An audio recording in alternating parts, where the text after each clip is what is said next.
I got started in this field, all the way back in high school and sort of accidentally. I started cycling, did some triathlons, martial arts, I started to see some physical changes, which I really liked. So I got very interested in the science of athletic performance. I just started going to the biomedical library and doing my own research, and that's what sort of kicked me into it.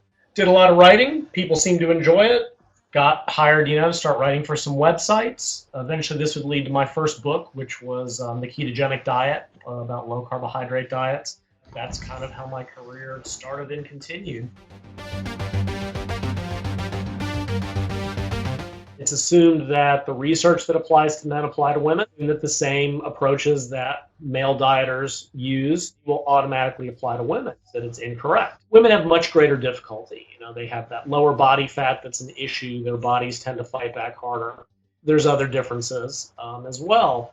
The current book is basically going to be a complete guide to women's physiology, mainly as it pertains to training and fat loss. Some general nutritional stuff, training issues that frequently just aren't considered.